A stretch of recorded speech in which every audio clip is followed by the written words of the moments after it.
power team, I guess. Getting the big swing, but y'all score without a hit in one inning, and then you hit home runs late in the game. This is a team that's very versatile offensively. It is. I think if the wind blows out, we're a power team, and if the wind blows in, we're a running team. So we'll do whatever it takes to win ball games. How did you feel about the overall play? You got really good defense early in the game, especially some nice plays that really backed up Sydney. They did. I think, Sydney needs people to play defense behind her, throws a ton of ground balls, and our defense played well behind her all weekend long. They're a big part of the reason why, we were able to come away with this. How was she able to battle out of jams? Because they had their share of base runners today, but she didn't give up a ton of runs.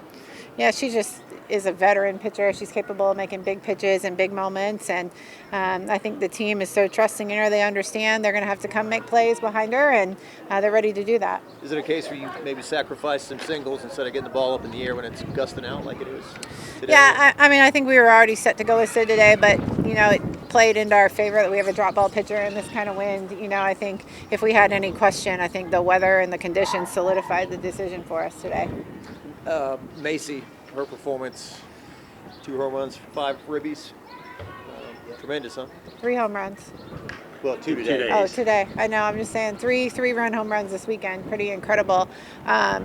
Really incredible performance by Macy this weekend. I think she's didn't fall here. We talked about after the game too as a team. Like, this is something that she's worked hard for 2 years. 2.5 years now.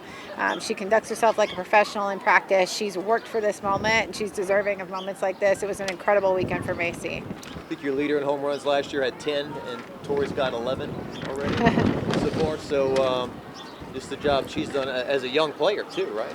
Yeah, I think by the time Tori Edwards is done in this program, she's going to be one of the best hitters in the country. She's really a special player, and just what she can do as an athlete too. She runs so well. She's so strong. She plays good defense. There's so many things, parts of her game that she brings to us. So really special player. She's definitely going to be one in the record books for a long time here. Beth, what is different about Sydney this year? Every time I ask you that, you say she's the same old Sydney, but she's obviously, more I'm not focused, but she seems to be like right on the money every time she pitches. I think she probably just understands how to win. I think that was part of it, is like just being in a lot of moments and understanding how to make big pitches. And, she always is working on improving her location and putting pitches in good spots, and she's done a really good job of that. And I think, if something's improved on her, that's probably the thing that has gotten better over time, is her being able to put the ball in the spot that she wants it. But just understanding how to win the big game. I know she's been in a ton of them for us, and will be in a bunch more. Beth, what about looking forward and where this team is? I mean, you've got to be happy with how it's come along for being so young and so many new faces.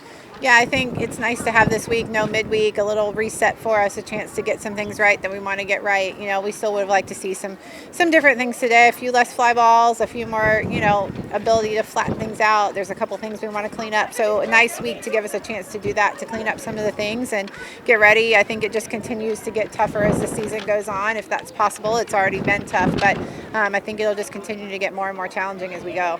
And you looks like you're still fiddling with the bottom of the order. You're pinch hitting a lot.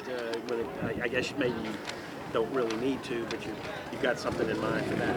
I think just trying to put our players in the best matchup possible. I think, they have a good understanding of who hits what, and we have a lot of numbers with Zach and what he brings to the table, a ton of data just showing us what players hit what types of pitches, and we're able to match them up in some of those spots and try to put them in the best spot we can to be successful.